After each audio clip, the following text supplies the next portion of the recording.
Hello, Richard. Welcome to the Transformational Learning Summit. Thank you. It's good to be here. Yeah, it's great to connect with you today, and I'm really excited to have this conversation because of my own relationship with somatics and embodied awareness and what a big part it's had in my own transformation. And I'd love to start with this word transformation and uh, ask you what is your definition of transformation? What's your relationship to this word?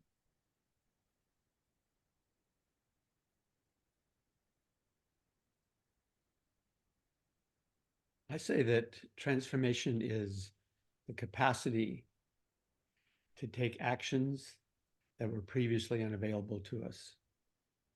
Mhm. And we can take those actions under the same pressures that were inherent before.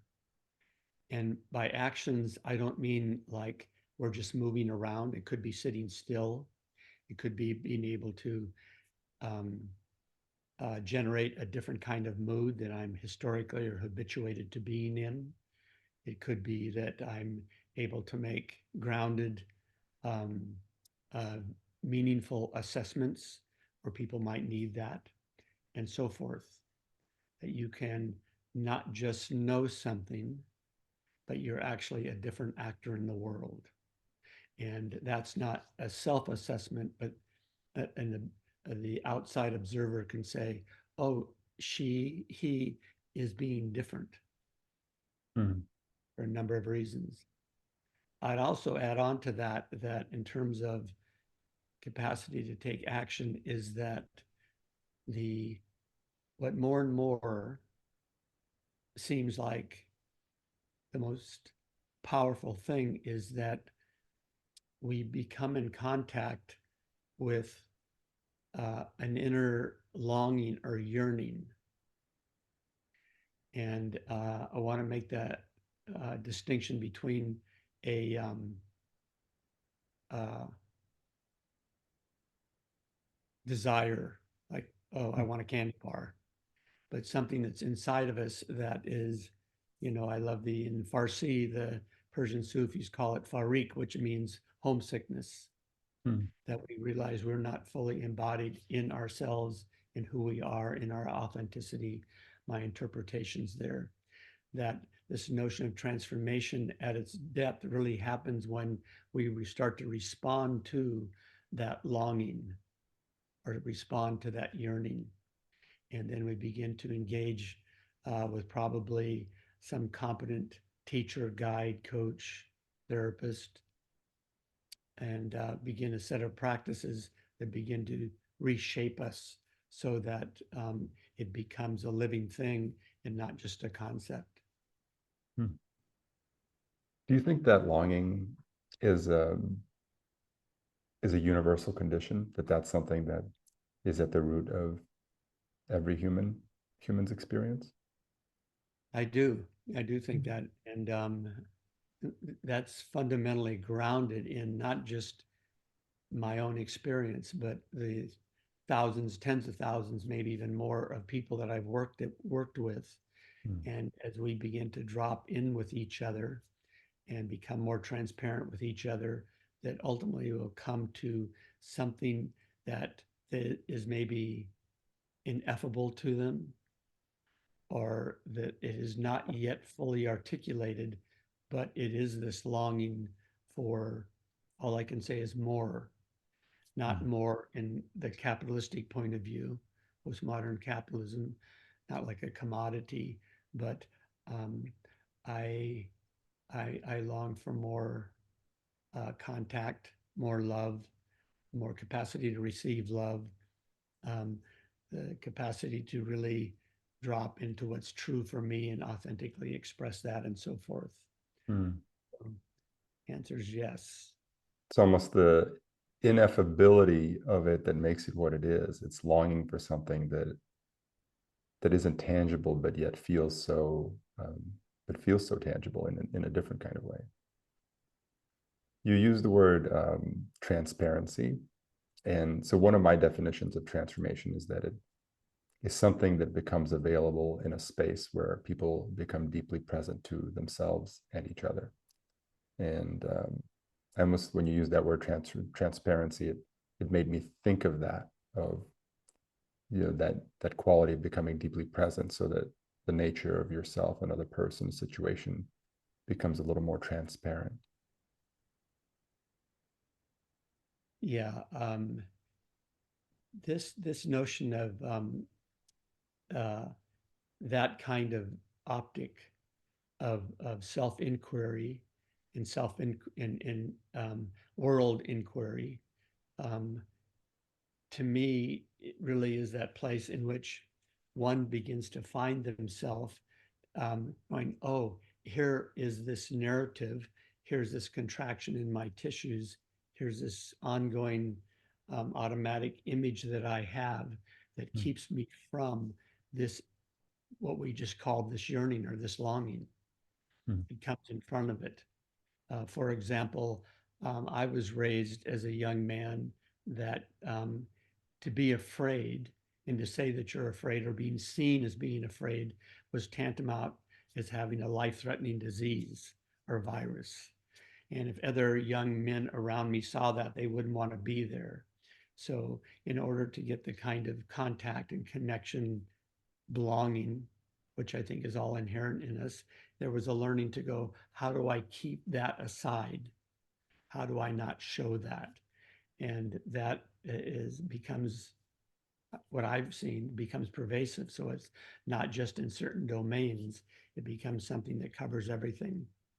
And then we get to a point where I think we go, oh, I'm just impersonating somebody. Mm. I'm just impersonating myself. And if I don't really face into this, to continue the analogy, if I don't continue to face into my fear and bring dignity to my fear, then I'm going to be living in this very small corner of what's possible. And I think that that requires the courage of transparency. Mm. You said something about being stored in the tissue of the muscles, and I wonder if you can open up a little bit on that territory of transformation. How does one begin to face into that? Well,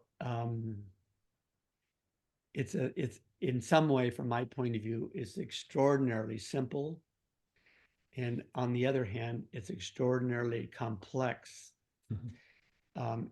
In the simplicity, it's like what we're being asked to is bring our attention to the life of our body. And that starts with sensation. So, temperature, movement, shape, that you begin to feel yourself moving from the thinking self to the feeling self. And inside of that, we begin to see there's uh, a vast universe that exists that, because of our own education, we didn't see it existing before. The complexity is that in the West is that we're trained to um, we're trained to see the power in our rationality. So we're rational beings, and I'm not speaking against our rationality, but it's through our rationality, our idea of concepts, ideology, ideas, that we begin to form the world. We begin to report on and to shape the world.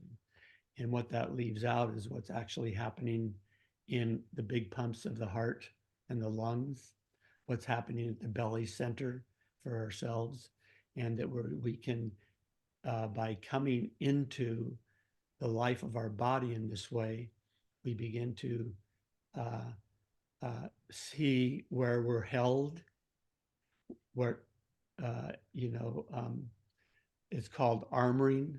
Wilhelm Reich called it armoring in our body, so that I don't actually have to feel the world, and I'm prohibiting other feelings to coming out or other sensations to come out to meet the world. So I say, so it's simple, and the complexity is the whole, from my view, system in the West, in industrialized societies, is that we are going to make sense of this world. Mm. We're going to reason out this world. We're going to have logic. Those are all good things, but the rest of this part of us has been pruned out. As I mentioned to you earlier, I had this moment in Japan studying martial arts in Japan. And there was a young man at the end of the day where a lot of us in the West would get together and talk about our feats in martial art, what we could do, and how a lot of testosterone flowing. And he was from New Guinea, as I said, but he had gone to Oxford. So he came from Asia, but he was more in our group then. And he interrupted one conversation by saying that in my country, we have a proverb that says, knowledge is only a rumor until it's in the muscle. So I was doing, we could say somatic practices, but I was performing. Mm. My body was a performing body. I went to university on an athletic scholarship. It's because my body could do these things, performing body, and I could feel it, but more like what a great tool this is, as opposed to this is who I am. But this notion of knowledge is only a rumor.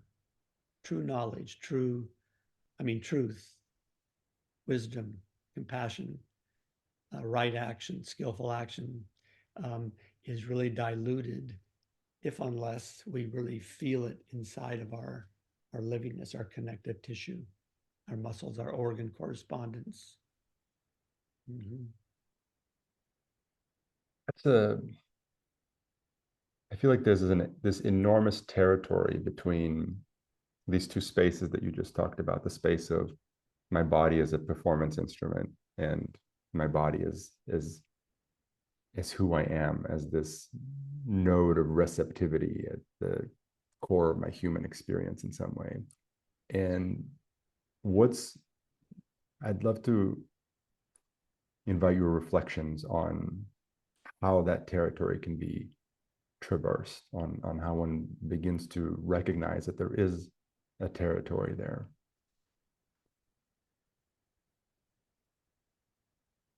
Without oversimplifying something here, Lorenz, what has showed up for me in working with many people in my own self work is that most change, like we say, oh, this way of behaving is no longer, while once maybe it was a worthwhile tactic or strategy for my dignity and my belongings and so forth, is that um, we either have a big breakdown that happens or somebody reveals us that a breakdown is happening in the way that I'm treating others, the way that I'm at work, the way that I'm in my intimate life is like not working. Mm. Somebody shows that. And then one um, and it's not everyone, but at that point, if one gives up their defenses and saying, oh, I don't want to take that to my grave, that assessment that I'm getting, I need to shift that. I think the other part that makes that ground between these two things narrow is we begin to um, well, what's true for was true for me. If I saw somebody that was a presence in a different kind of a way, um, really present, and that present wasn't just like sitting on a zafu. They were actually connected in the world and doing something in the world, was immeasurably magnetic to me, immeasurably magnetic. You know, I often tell the story that when Maestri Almeida, who was the capoeira champion in Brazil at this time, came to the Bay Area, I thought, well, if I saw him, I met him as a dishwasher, I'd probably be washing dishes. But he wasn't. He was a capoeista, so that was the domain, and it made sense to me in that way. But really, what I wanted was that piece of, oh, what's in that person? How are they organizing themselves so they can be, you know, both very present and alert without being braggarts, or they can be very receptive without being slack or flaccid, or they can start to see the medicine that the world needs or somebody needs without being pompous and so forth. Mm. So those two things I think have very, very powerful motivators for setting us into some kind of action. So you talked about the breakdown, and I can definitely relate because I had a big breakdown that I can pinpoint as maybe the beginning of a transition. But um, what are some avenues to begin to cultivate this receptivity, maybe without the extreme breakdown? I believe if you have somebody, whether it's a very good friend, a partner, a guide, a coach, a teacher who has traveled ahead of you, has traveled the Mm. landscape ahead of you, and has this ability, and you've granted them trust in that they have the ability to tell you, go, go left more, slow down more, speed up more, feel your back more. That's immeasurable. I've been blessed with really extraordinary teachers that we're very, very grateful for. And whatever I do in the world, it's on their shoulders. But I think that's one thing, it's having a good teacher. And the other thing that has become very clear to me is, and I think our Aristotle said something like, my paraphrase, we are what we do, we are what we practice. So you have to ask yourself, is the practices that I'm doing now going to take me to where I want to go? Mm. And if not, I have to let those go, which is a huge event in itself because it means shifting identities, but letting those go and then beginning to develop a whole new set of practices for this different kind of future that my longing is moving me into. What do you mean by different set of practices? What kind of practices are you talking For about? example, that it could be all the way that uh, um, there's an individual that wants to be very helpful in the world, and if there's somebody that needs help, the automatic response is to go forward. Mm. And I'm going to be doing this. It's kind of unconsidered, unreflected. And so a new practice might be say, well, let's sit every day.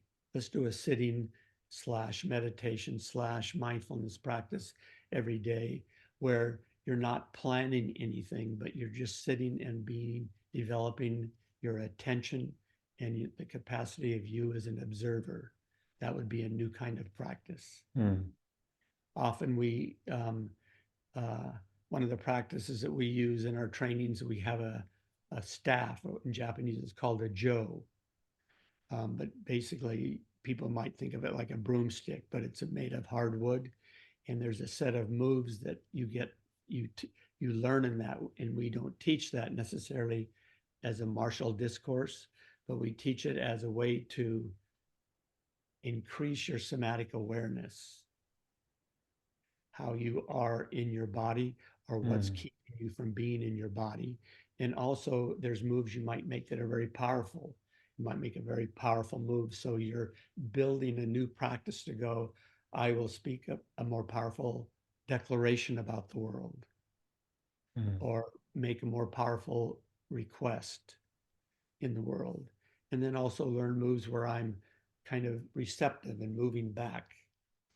This is almost like cultivating that muscle memory you were talking about. It's, the difference between knowledge in the head and knowledge in your muscle, and somehow embedding it through the practice, even a declaration, the difference between saying something and the words not being deeply embodied as a belief, to somehow embedding those words and as an embodied understanding through a martial arts practice.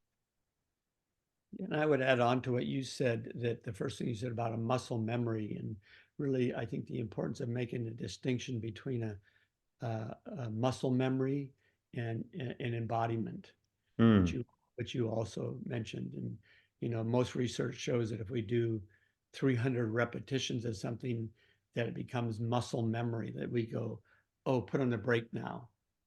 Here's a curve. Embodiment is when you just feel that and you can move with it. Mm. Say a little more about. I'm curious, this distinction between muscle memory and embodiment. Yeah, if I continue the same analogy about learning to drive a car, and when I started a car, you did shifts and things. So there's a number of moving parts to have happen in observing the world. And but over time, I could start to feel the difference between here's the accelerator, here's the brake, here's the Mm, clutch. So Start to that make becomes embodiment. that becomes like, oh, that's my body memory. Mm, Embodiment, I can do all that. If I see a sign that says slippery curve, 40 miles an hour, body memory might go, I look at the speedometer, I'm going too fast, so I put on the brake. mhm, Embodiment is when I see slippery curve and I can feel myself in the car and its speed and what could happen in that curve without having to access anything other than what's emerging out of that moment. mm. Mhm. So this speaks to me to this quality of intelligence in the body that also earlier we were talking about the kind of the Western paradigm and um, the, that doesn't seem to particularly emphasize or value the intelligence that might be anywhere outside your brain. And in my experience, this embodied intelligence uh, profoundly changes the relationship to life, to space, to information, to everything. Can you maybe unpack that a little bit? Like what is this quality of embodied intelligence? Yeah, that's I think that's really one of the questions we can all be in a way that helps us become more articulate, this notion, and more um, uh, can be communicated in a way that moves people into different actions. Um, and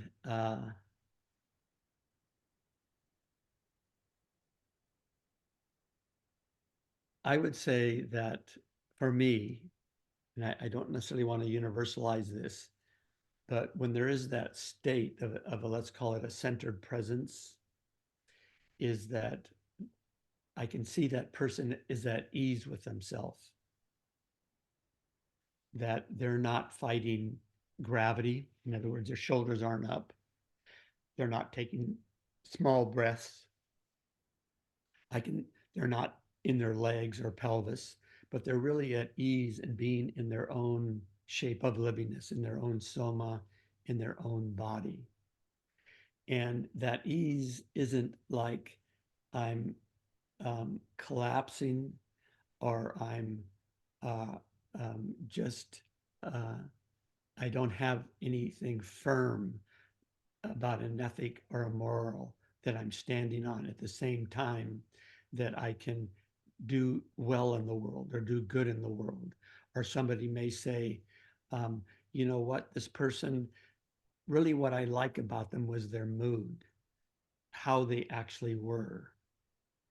So they may not have had a particular skill that offered something new or had a conversation that was moving in one way or another, but just how they were in the world as listeners, as a certain kind of living presence. Um, and those things um, brings a certain kind of, I think it's a magnetic quality. Like, Mm. oh, I like being with you. And being with you feels like it's good medicine. You know, it makes me feel like I'm more in my skin and that I'm transporting more oxygen through my cells and so forth. And for me, it almost feels like there's two dimensions there. One is the intelligence with which to navigate that internal territory, and the second is the actual intelligence of the internal territory. The signaling. I was just having this conversation the other day with somebody, and we were talking about embodiment in the context of an intimate relationship and communication. And one of the things that I was sharing was that as you become more attuned to your internal landscape, it becomes like a language of its own. You somehow just understand what it's communicating. Because he was like, well, how do you know what this means? And I was like, well, just somehow it's like studying a new language. And the more time you spend with it, after a certain point, it becomes second nature. You just understand. You just understand. It just somehow shows up as understanding in your body that translates into the mind. And so there's that intelligence, and then there's the intelligence with which you somehow make sense of it and work with that. Does that like correlate to your own experience? Absolutely. Yeah.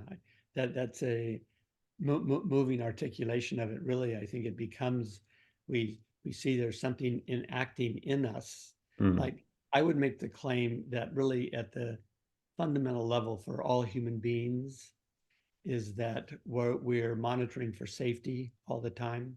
At the vestibular level of our nervous system or our spirit, is this safe? We're monitoring towards dignity. Am I seen as somebody that has value? And we're monitoring towards belonging or mm, connection. And that, of course, the social conditions that include our race and our gender training, our ethnicity, um, and our class, all of those things shape those original uh, uh, cellular genetic places inside of an authentic self. And then I think part of working body is that we begin to help the body release some of those armoring that come from these different places while honoring them. There is such a thing called race that is problematic in the world and so forth. But we begin to loosen them inside of ourselves. And when we listen, all of a sudden there's a new voice. There's a new voice, which you suddenly realize is your voice. And mm. somebody says, how do you explain that? And you say, it's very hard to explain. It's very hard to explain, but I'm listening to myself and to the world, which seem more and more as one thing now. And it has a different story to tell and a different guidance to tell. As you share that, it's like a voice that is the expression of your entire embodied being. It's not just a voice that is your thoughts speaking. It's the integration of your being that expresses itself through an embodied presence. Yes. You use the words safety, dignity, and belonging, and like it's interesting because those are both capacities that we're responsible for giving ourselves, but also for offering other people, and that become relevant in the context of a space that we might hold or convene in the context of a learning experience that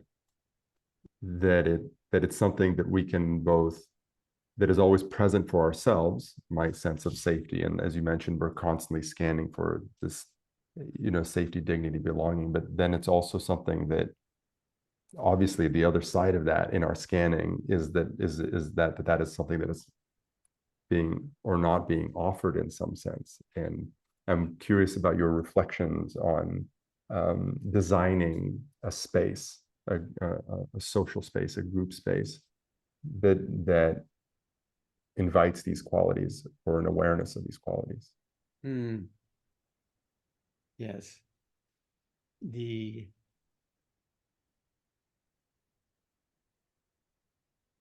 I think in a group space that in building the capacities for people will at least nominally in the beginning feel safe to be in, or that they have a place in it, and that people will see themselves as having value, is that when we are, I'm speaking now, if we're in person, in a lot of the practices we might do might be touching practice, very simply. I put my hand on somebody's heart, and vice versa, is that you ask for consent. So consent becomes a powerful piece, I think, in building safety. And then in consent, the other practice is somebody says, may I put my hand on your upper chest? Then there are those who are maybe given towards pleasing, who can't find it in themselves to say, I'm not comfortable with that. And the answer is no. You could put it maybe 6 inches in front of me, or you put it on your shoulder. So it becomes both, I'm going to ask for consent respectfully because I'm moving towards intimacy. And what we're doing is moving towards intimacy. And that's threatening. That can be very, very threatening for most people. And then the way that you, and we're back to the embodiment, the way that you ask for the consent, that person picks up on whether they can articulate it or not, like, oh, they're sincere about this. They're actually looking to take care of our relationship, which takes care of me, their beingness. Mm. And on the other side is that place where one then has, in this environment, this place to go, that's a real difficult question for me, because my historicity is to go, oh, yes, of course you can do that. But really, I don't feel comfortable. So I'm going to say no. That for many people is a huge leap, where they can see a decline as a commitment to somebody. Saying no to somebody is actually a commitment. So that notion of consent is one piece. I can also think that it's very useful that if we allow ourselves to become more transparent in this way, that if somebody says something to you that is a kind of an automatic assessment about your race, your gender, your age, your class, and so forth, some kind of discrimination or prejudice, or even an ism, that the other person can say something like, ouch, oh, we need to hold, that hurts. You're not like blaming the other person, but saying, when you say this to me, here's my response. And of all the different things people could say, that trust is always in there. And you could say, God, it makes me question, do you really see me? Because here I am at this age and I have all this gray hair. And am I just reminding you of blah, blah, blah, blah? If you follow me there. So this would be in the context of a space that invites this kind of response. Yeah. That kind of gives permission to being Yes, authentic in that way. that's right. Mm-hmm. And that it opens it up to, oh, that's really the conversation we need to be in now before we can move ahead. Before we can be in yeah, there's something there about the territory of authenticity, because in order for us to be in a real relationship, we need to create some sort of baseline authenticity about what's really present for us. That's right. That's right. And accountability. So some people will take these things and going, oh, you're making me unsafe. Well, that could be true to a certain extent, but then the accountability is, oh, have I not internalized my own safety? So I could be with somebody who I might assess as being dangerous or suspicious at first, but I can go, oh, I need to own that first too. Kind of lands in the space of communication. And I think this is a fundamental skill set that at a deep level, most human beings, and I'm making a very broad generalization here, but it feels that most human beings are not equipped to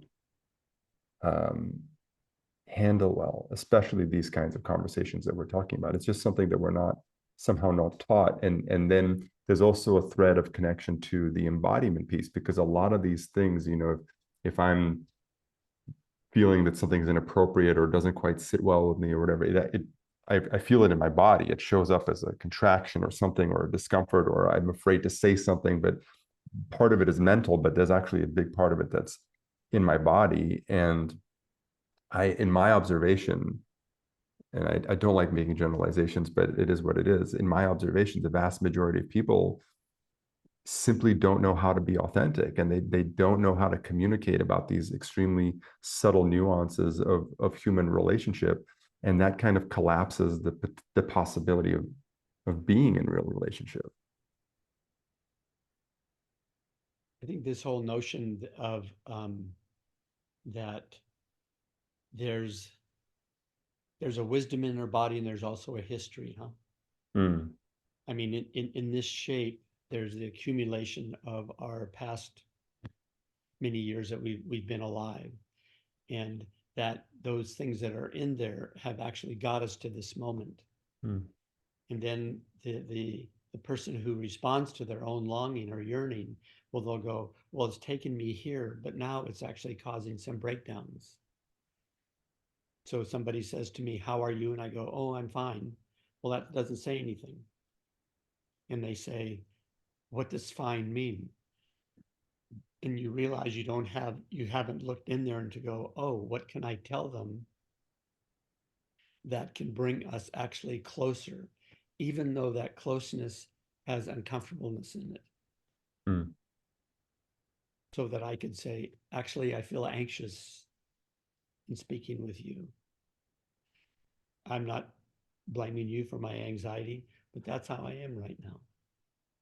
And I love that. That rings so true for me, because that's what I found is that's actually the entry point into real relationship. When you can be authentic about something that's uncomfortable, it's like, hey, I'm meeting you for the first time. I'm slightly nervous, or whatever it might be present. Then it's like you can connect at that level of authentic humanity, and have a different quality of connection, rather than everything's fine, which communicates very little. Yes, that's right. Yeah, Mm. I'm good. And as I would say, what's another word for good? And they might stop and go, oh, I feel anxious. And I go, oh, now we're in the deep end of the pool. Now we can really, really share with each other. Mm-hmm.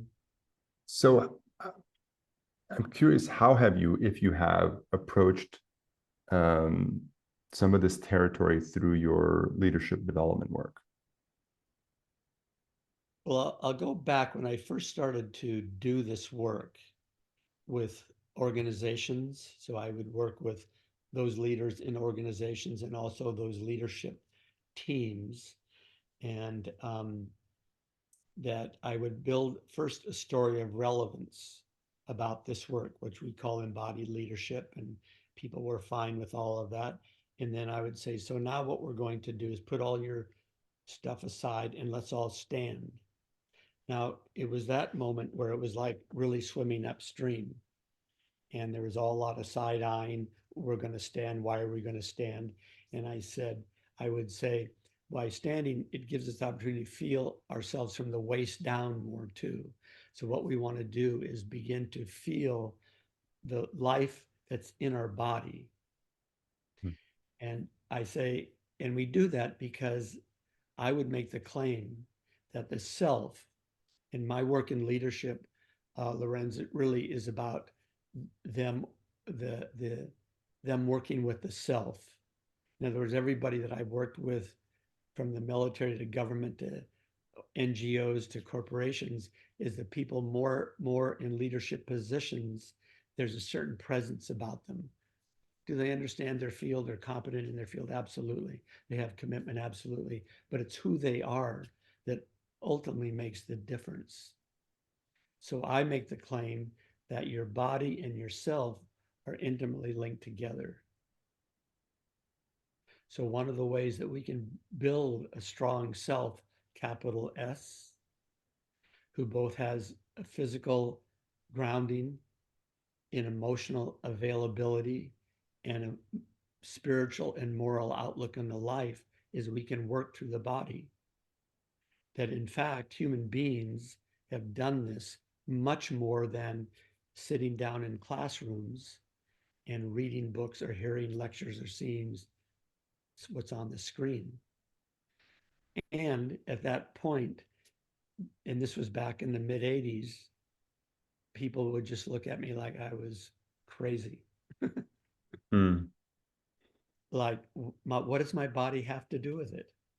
I'm typing all day. It was before texting, but typing all day. I'm on the phone all day. I live in the world of conversations. Why my body? So then I would give them these examples of, well, not only are you still using your body then, but when you're doing your email and this pops up on the screen, do you ever notice what happens in your body? Mm. Well, what's happening in your body will be the way you respond unless you adjust to it. So it took a lot of conversations of relevance. It's kind of like, what's the taste of chocolate, you know? I said, you got to practice this. But even at that time, what was interesting that in the breaks in the hallways, I would get pulled over and kind of secretly say, have you ever heard of Qigong? Or, I'm getting acupuncture, or I do Tai Chi, or I do Pilates. In other words, there was this underground conversation around people doing these things, but it felt too threatening to bring that identity into the workplace. Mm. And now, I mean, in the work, people can talk about mindfulness is a commodity now. We've come a long way since the 80s for sure. I mean, it's incredible for me to imagine what it was like to bring embodiment into the corporate environment in the 80s. See all these gray hairs?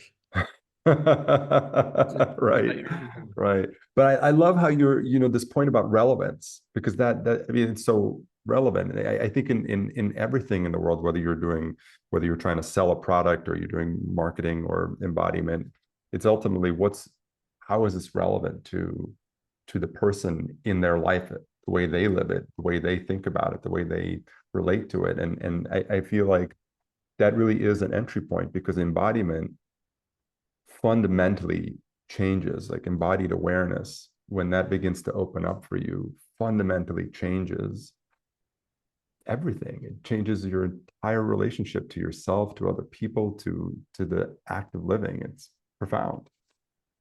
It's profound. It's profound. And, it's that Mr. Duffy, Mr. Duffy from Yeah. James Joyce, the Dubliners, his short stories, or he talked about a Mr. Duffy who lived a short distance from his body. And Mr. Duffy was the paradigm of beginning of the industrial complex, where all of a sudden Mm, the old ways were being lost, lived in did his accounting, didn't have much of a social life.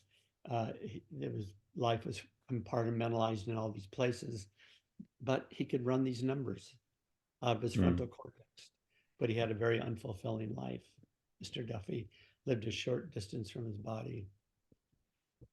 So there's something I read in somewhere on your bio or something that I was really curious about. I read about your association with Fernando Flores and the Hmm. kind of integration of somatics and linguistic distinctions. And I'm really curious about this territory of embodiment and language. I wonder if you can share something there. Yeah. Well, I met Fernando, Dr. Flores, back in the 90s when he was really building Business Design Associates and getting his work out there. And he realized that what he had discovered in language, how powerful it was for people.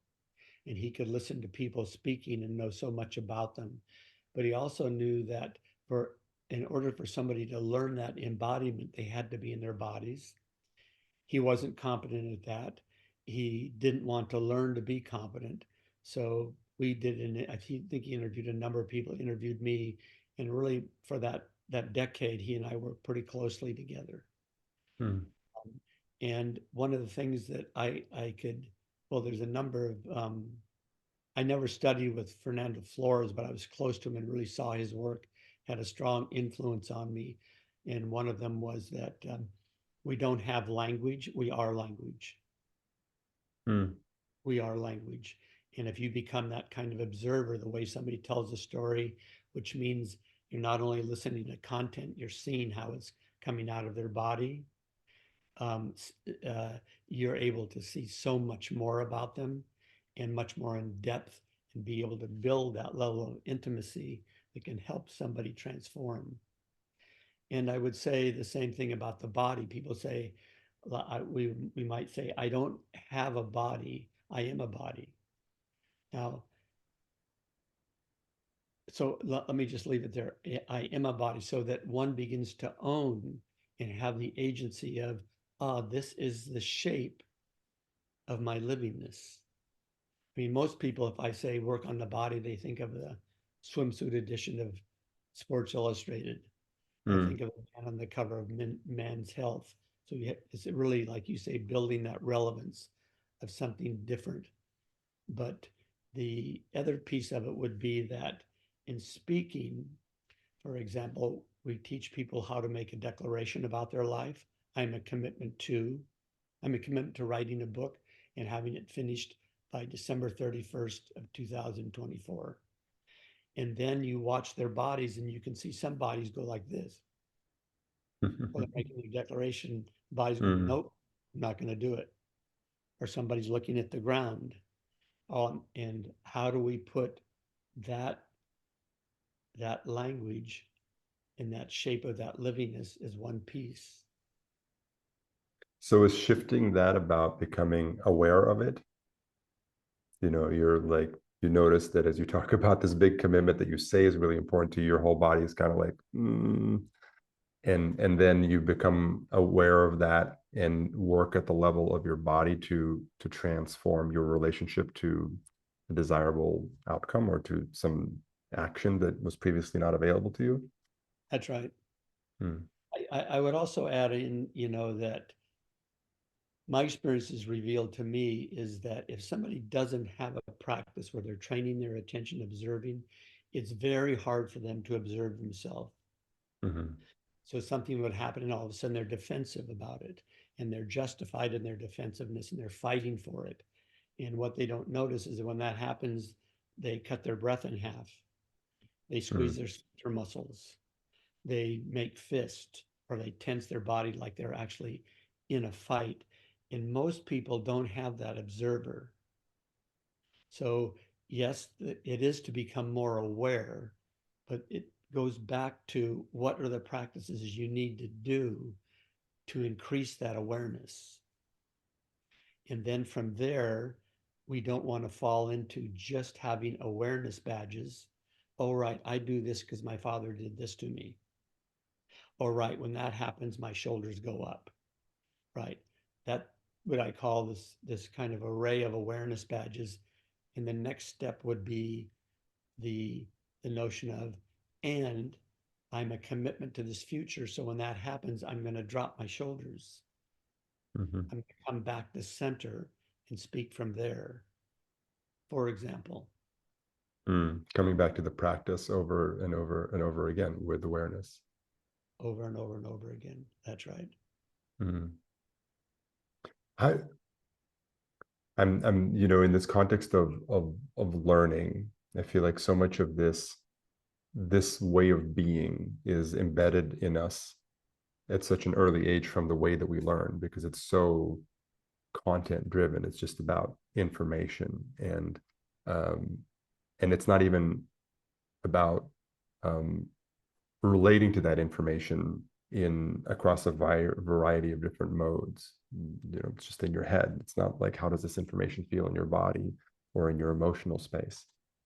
And I'm curious about you teach a lot of courses online and in person, and I'm curious about your reflections um, on the nature of the learning process itself.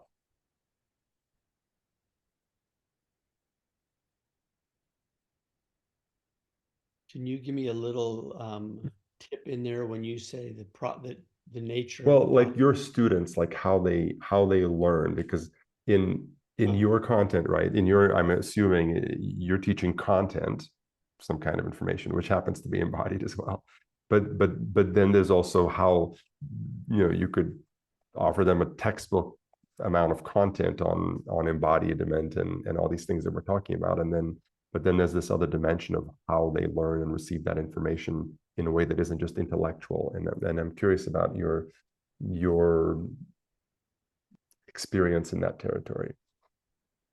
I'll take, for example, the somatic coaching track that we're doing. Um, and the example I'm going to be used is that it's the same one that I've used in a lot of organizations, the government, military, not NGOs, and so forth. As I say, basically, you're wearing two hats. One hat is you're seeing the moves that can be made here. There's content that you want to have, because when you're working with somebody, you want to have a story of relevance about it, and so forth. So there's all that content. The other hat that you want to wear is your ongoing transformation, your ongoing work with yourself. You're wearing both of those hats at the same time. And what that means is that you're not just speaking from, the left hemisphere up here, which is your library of past experiences, but you can also speak from the other hemisphere, which is like, oh, what's emerging right now? And I'm actually, in doing that, I can see that I'm becoming more vulnerable or more transparent, but it has an impact on somebody too, because they can identify with that as a beingness. So really in that nature, that process of learning, where you're learning both a skill set and you're learning how you are in that. So somebody could learn that skill set, they'll say those things and people go, they'll read the body and either intuitively or directly go, but they haven't traveled that landscape. Mm-hmm. They're very smart, they're knowledgeable, but I'm not inclined to follow them because they're giving me good information, but I need somebody that I go, they've been through this. And they'll do that almost subconsciously. Yeah, very much so. Mm-hmm. Very much so. Mm-hmm. Mm-hmm. And I think that it's that level of presence really does a tremendous amount in building trust with people. Mm-hmm. I think this is such an important point that you're making about the way that knowledge, and it's funny that we started with this a little while ago, the way that knowledge is embedded in the body. You can have information in your head, but it's not until it actually becomes somehow part of you that other people begin to respond to you in a different way. And I think this is very challenging for some people who don't understand why they get the response that they do, because somehow they're saying one thing with their voice, but communicating it in a different way in an embodied in the embodied territory. So the person receiving it isn't getting that. I think of this as resonance in some way. It's using the full instrument of your body in the full spectrum of communication in a way that lands for another person. And I just feel like it's such a rich territory that can be very elusive, because you just don't understand why things are not landing with other people.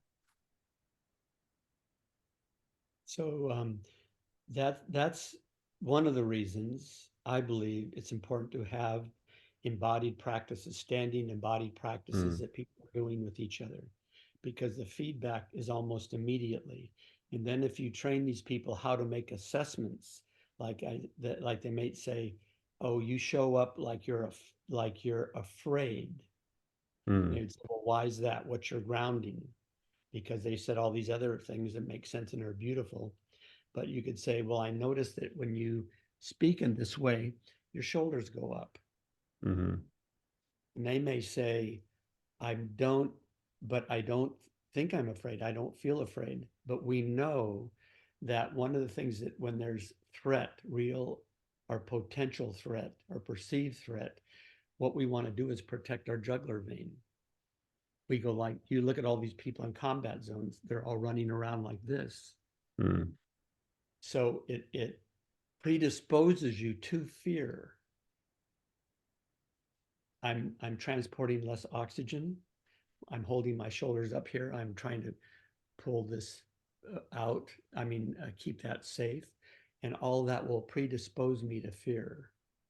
If I'm like this, my lungs are more collapsed, not much oxygen moving. I'm going to be predisposed to more depression or resignation.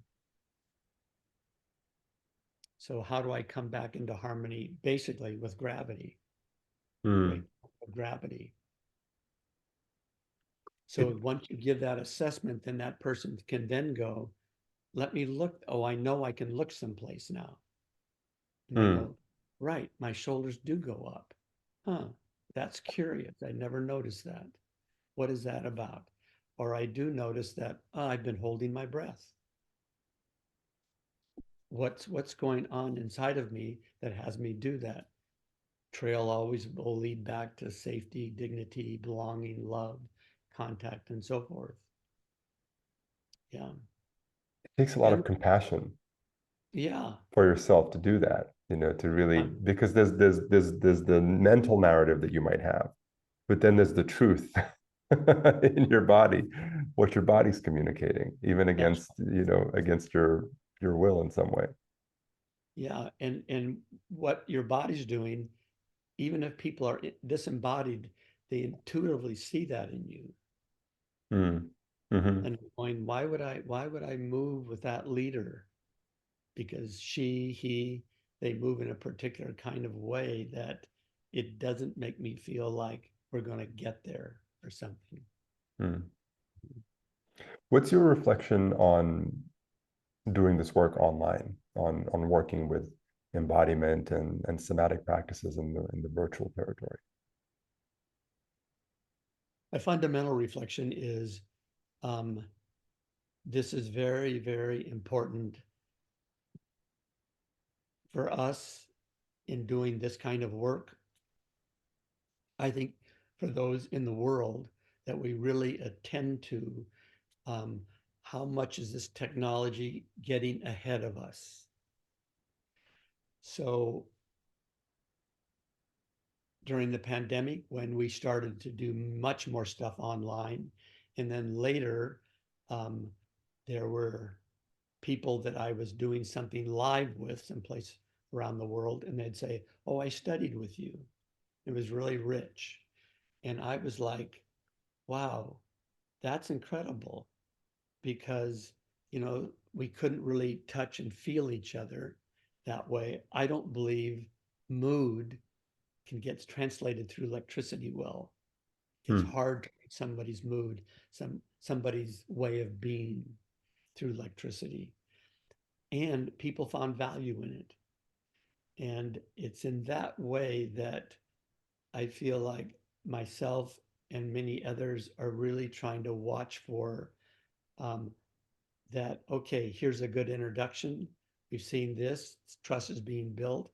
Now come up to the ranch and we'll do a course in embodied leadership. That will go Mm. and that will then we'll get in person with each other. Mm. Mm. So kind of like a So hybrid model. yeah, I'm not a Luddite, but and here we are in this. But when I see my computer or my texting do its spell check, I go, I didn't say that. What help me here?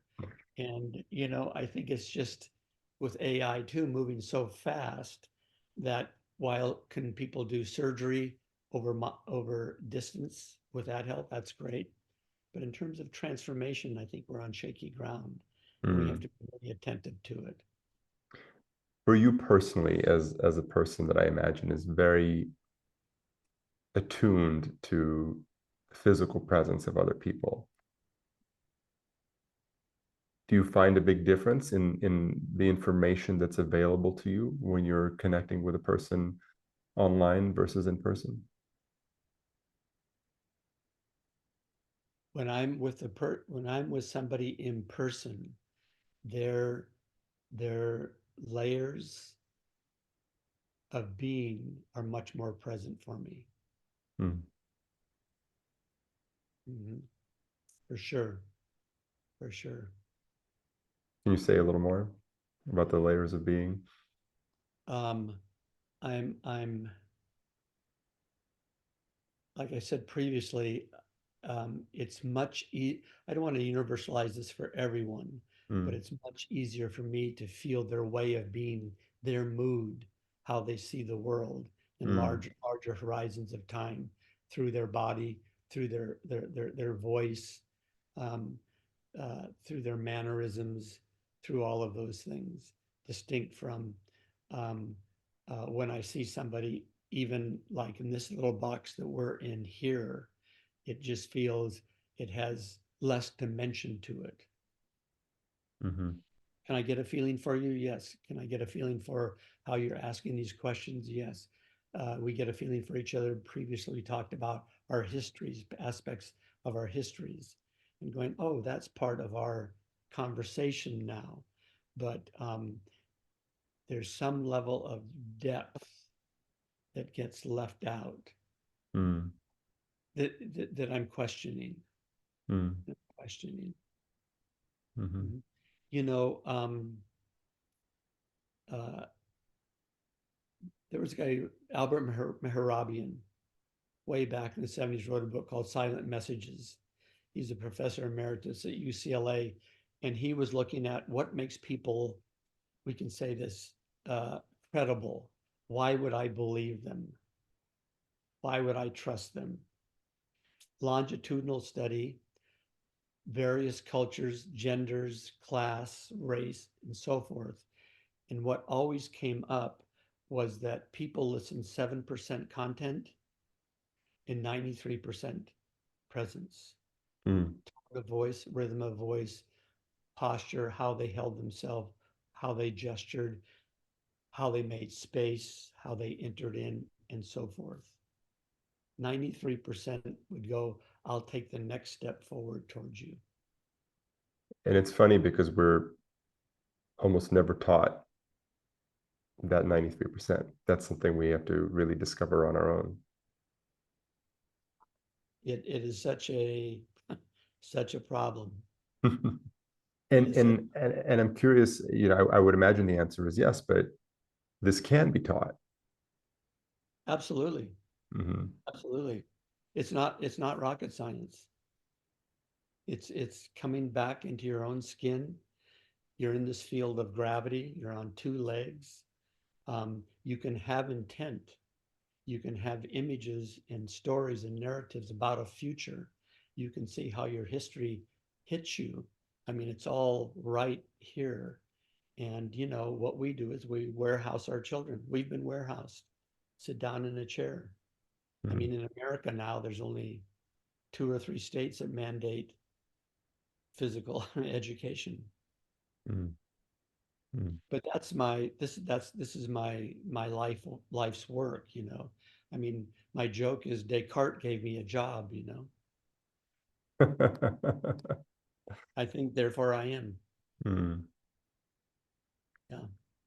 That Richard, that's what we're living in.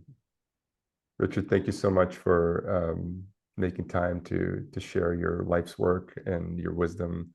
I really, really appreciate having an opportunity to talk about something that's so close to my heart with somebody who's really a pioneer in the field and has been doing this for longer than I've been alive. So thank you for sharing. Yeah, you're very welcome. It's good being with you.